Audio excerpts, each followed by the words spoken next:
Office. Hello, everybody. My name is Luis Sierra Campos. Yeah, you can clap. Go ahead. Yeah. uh, I met Virginia Uribe when I was 17 years old, um, 20 years ago, in 1999.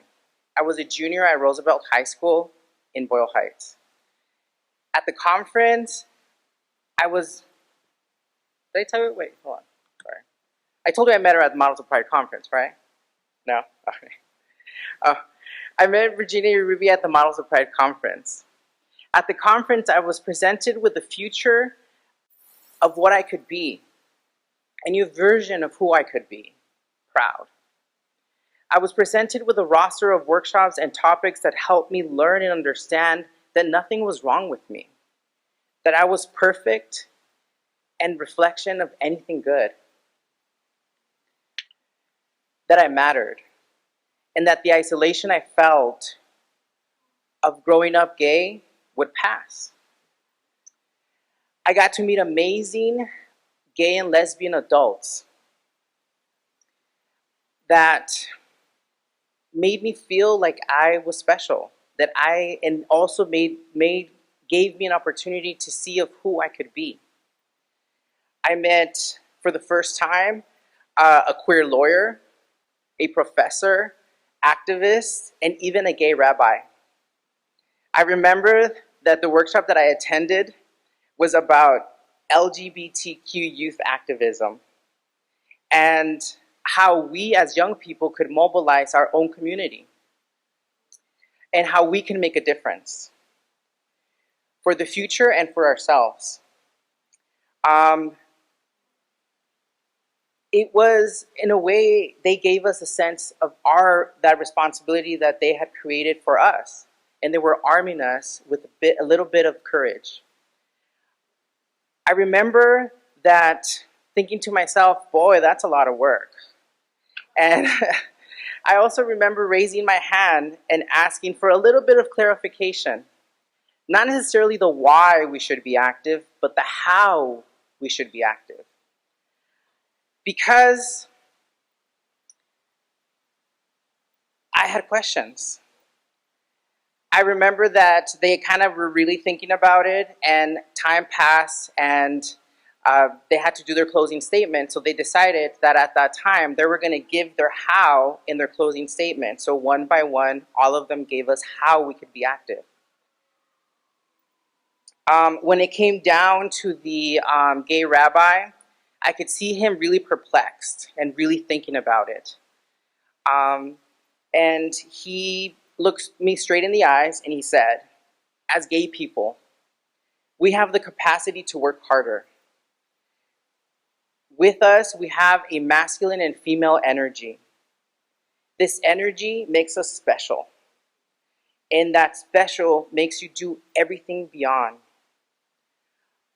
You can be great beyond, you can feel beyond, and you can dream beyond.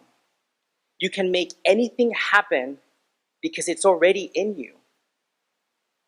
And all you have to do is believe. For 20 years, I've believed it. I have made it my mantra when things get hard and when it feels like it's just not possible. I believe.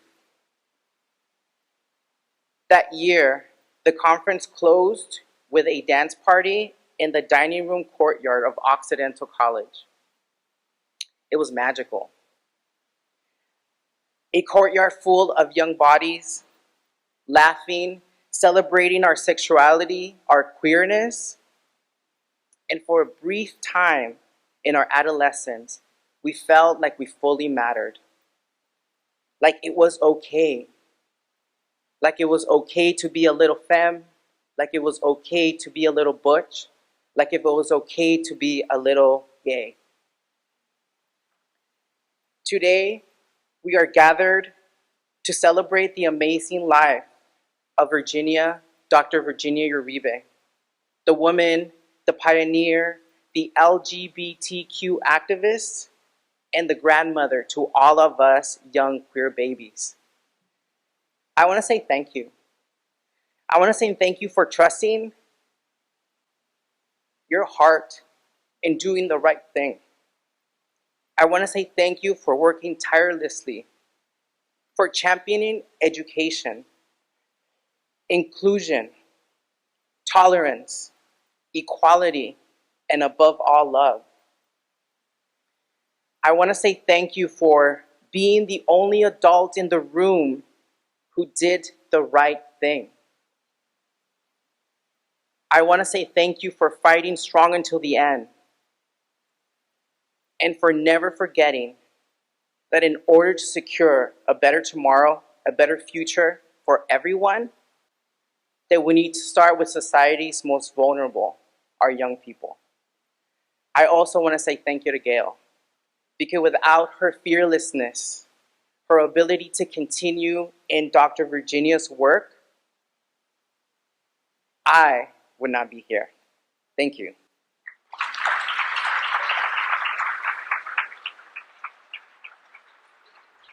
Thank you for this moment to share in memorializing Virginia Uribe.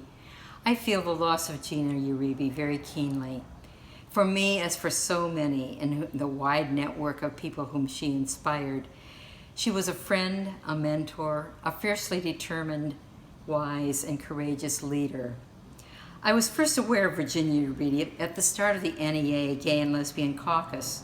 She poured out her experience to inspire us to get started on what we needed to do to ensure that educators were knowledgeable and sensitive to the needs of LGBT youth. My first one-on-one interactions came in the weekend when Gina was with us and the caucus members with the NEA staff to implement the business item that called for cultural competence training for all educators. There was probably no one better than Gina to guide us in developing a training for educators. She had pioneered this in Project 10. So we got to see her early video of Project 10, which manifested so clearly her vision and her groundbreaking work, and even more so her loving and life-saving work that she engaged in and inspired so many of us too. We in the caucus nominated her for the Human and Civil Rights Award, the Martin Luther King Award, 2 times, and we were not successful. So we knew we had to nudge the organization to create a new award that would honor people who had made a difference for students, for educating the staff, the teachers, and for enlightening so many at the local, state, and national level. We were successful in creating that award, and we wanted it to acknowledge anyone who was striving for welcoming schools and equitable education for LGBT students. This award still exists, and it's known now as the Virginia Uribe Award. In subsequent years, I was more aware of the creation of Friends of Project 10 and the creation of the Models of Pride conference and awards for high school seniors. These initiatives were so inspiring that we incorporated them, and they influenced our New Jersey GSA Forum and our Student Honor Awards. Through the years, my spouse Ann and I were always privileged when, while we were visiting in Southern California with family members, to always make a stop with Gina and Gail, and had delightful times, wonderful meals, and a chance to catch up with stories. But it was even more of a privilege when the two of them were traveling to Europe and made a stopover, and we got to spend time with them. And again, delightful conversations, and this question came up: why are you traveling to Bosnia? Gina didn't miss a beat. She came back with, because we've never been there before. I truly believe that following the path blazed by Virginia Uribe in making schools safe and welcoming for LGBTQ youth, that she has taken many of us on a path that we have never been before. I offer her my heartfelt thanks for leading me and a whole new societal culture on this journey. I'm very sorry that I cannot be with all of you today, but I'm grateful to be able to offer a few words about my good friend Virginia Uribe at this very special celebration of her life. I don't know if my poor words can truly convey what a special person Gina was, but I'm honored to be asked to share a few reflections of her with you. Virginia was a giant, and not just in our LGBT community, but she was a giant amongst Americans. I was just barely out of high school when she created Project 10 at Fairfax High School, a school that my husband would be a teacher at 25 years later. Project 10 created a safe and supportive space for LGBTQ students who struggled with coming out at a time when there really was not much of an out to come to. It's hard today to grasp the importance of what Virginia did and the time in which she did it. In the early 1980s, most LGBTQ people were still deep in the closet. And even here in progressive Los Angeles, they had not yet made room for our community and for our full equality. I don't know if those born after 1980 can even imagine the struggle we had at that time for even the most fundamental of our civil rights. But Virginia was always way out front, and in a venue, our schools, with children, at a time when most Americans wanted to protect our youth from LGBTQ people. Nearly 40 years later, her example and teachings are accepted almost everywhere in the US education system, except perhaps in smaller and smaller, mostly rural pockets. Few people will have ever had such far-reaching impact on so many people in their lifetime. Over the years, Virginia has received countless honors and accolades for her work, which continues until this day through the no less significant efforts of her wife, Gail Rolfe, and the Friends of Project 10. I don't think she ever cared about any of that, though. She cared about kids, and no award could do more to honor her work than the legacy of the thousands of students she touched personally, the millions who have and will benefit from her work, and those of us who have learned from her example and will apply her teachings to our own work. I will miss her deeply. I cannot imagine Los Angeles without Virginia Uribe, but I'm comforted to know that her work and her vision will be with all of us always. Thank you. Well, I don't particularly like having to talk about Gina today because I miss her. And I think that it's a pretty widespread feeling how important she was to so many young people in our community. From the very beginning, when she just thought she was providing a safe space for kids to have their lunch or to be able to, just for a minute or two, be who they really were. But the idea spread, as many, many good ideas do, and her fierceness and her understanding of that need and her own personal courage really made it possible for thousands and thousands of young people to grow up standing straighter, feeling better about themselves, really understanding their place in the world. So, Gail, my deepest sympathies to you, to all of Gina's friends and families, and like so many thousands of others, I'm really happy she was in the world and I really miss her.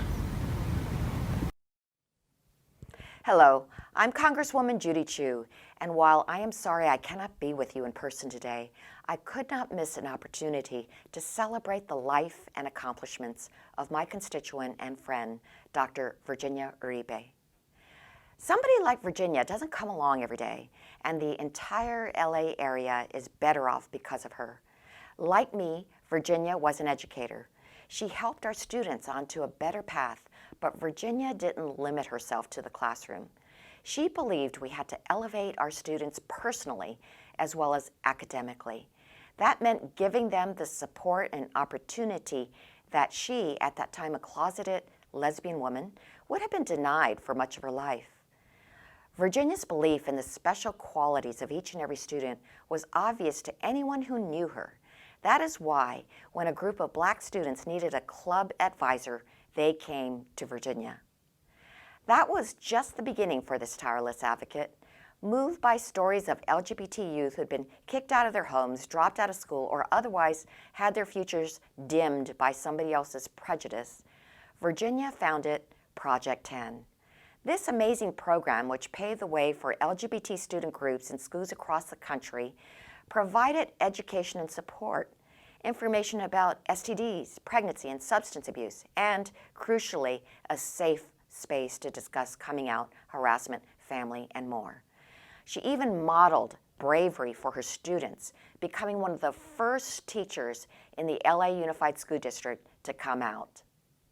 In the years that followed, Virginia helped Project 10 grow and expand and successfully change the California Education Code to prohibit discrimination on the basis of sexual orientation or gender.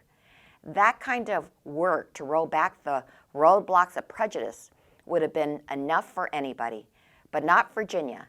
She wanted to ensure another generation of LGBT civil rights leaders, and so she started the Models of Excellence Scholarship Competition, which gives out over $30,000 in awards each year. The students who knew her and the millions of others who didn't are unquestionably in a safer, more welcoming world thanks to the hard work of Virginia Uribe. Her loss leaves so many of us saddened, but her legacy is one of hope and positivity, and that is something we can continue to share with future generations in Virginia's name.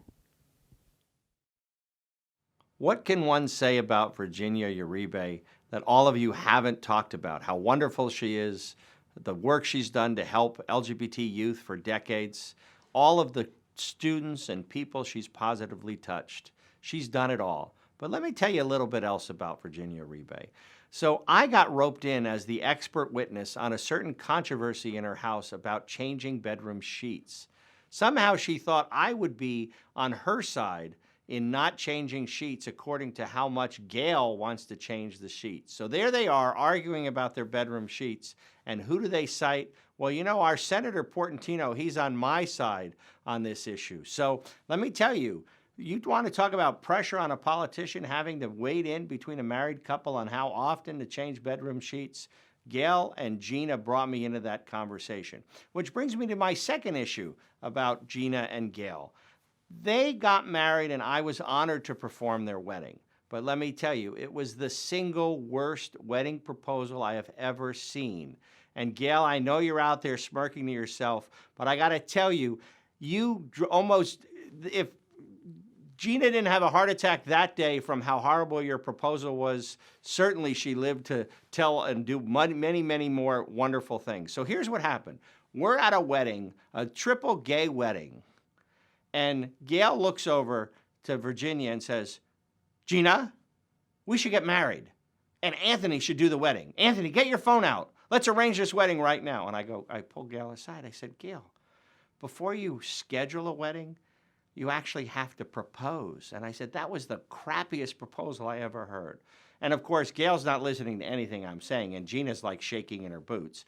And Gail goes, but no, seriously, Anthony, get your cell phone. Gina, let's schedule our wedding right now. And I go, Gail, propose first. And Gail was having none of it. Well, it turned out that was a wonderful day. We celebrated 3 weddings, and then several months later, I got to perform and was honored to perform the service of Gail and Gina's wonderful wedding vows. That was ahead of Prop 8 being on the ballot, and of course, you know, 2 women who loved each other for their entire adult life had the opportunity to marry, and I was honored to marry the 2 of them. Now, again, worst proposal I've ever seen in my life, but a beautiful, wonderful wedding. And here we are to celebrate the life and legacy of a beautiful, wonderful woman.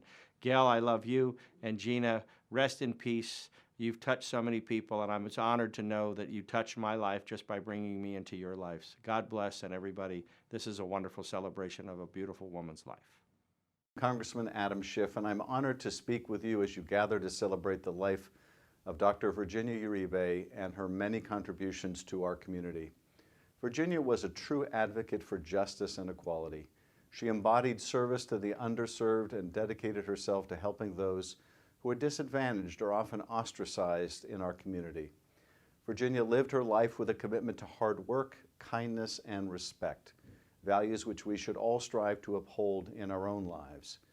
During her career, Dr. Uribe served as a science teacher and college counselor at Fairfax High School for 42 years. Virginia not only valued the education her students received, but also their personal growth at this important time in their lives. While conducting research for her PhD in psychology, she became involved in issues that the LGBTQ youth face in school.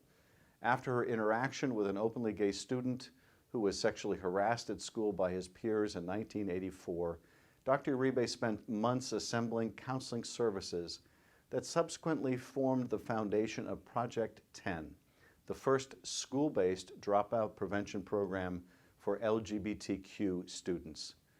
Despite intense, sometimes vitriolic opposition from a conservative coalition, Dr. Uribe and Project 10 thrived, and a nonprofit support group, Friends of Project 10, Incorporated, was founded 2 years later. Through this experience, Dr. Uribe grew into a strong and vocal advocate for human rights.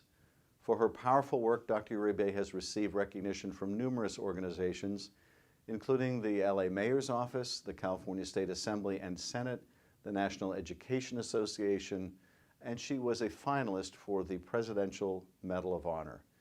I know of no words that can ease the pain of this loss. Virginia was a life-changing educator, a life-saving advocate, and a brave champion for LGBTQ students when nobody else would be. Dr. Uribe fought for others with her unconditional love, authenticity, and endless bravery. We mourn this loss, but we know that her spirit of justice and love will live on. Again, I offer my deepest condolences to her wife, Gail, her family, her friends, and all whose lives she touched. Virginia will be missed, but she will never be forgotten.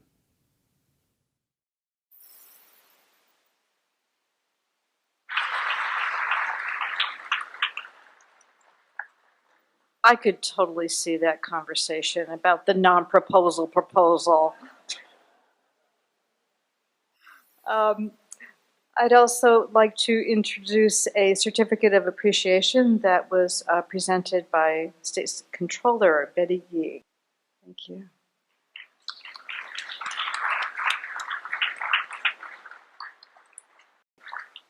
So the words today, the memories, the inspiration have been so powerful, and I'm sure for all of us, we're going to take this work with us.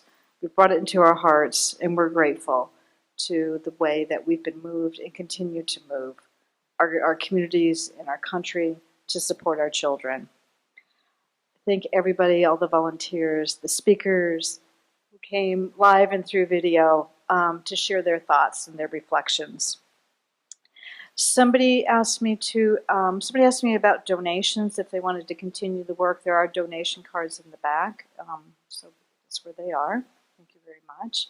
And there are also memory cards. So as we've been sharing our stories, we want to hear yours. So take a few minutes before you leave, if you don't mind, and fill out the little memory card. It will give Gail so much to be able to have those to reflect on. So thank you so much. And everybody in the work, in Pride we go.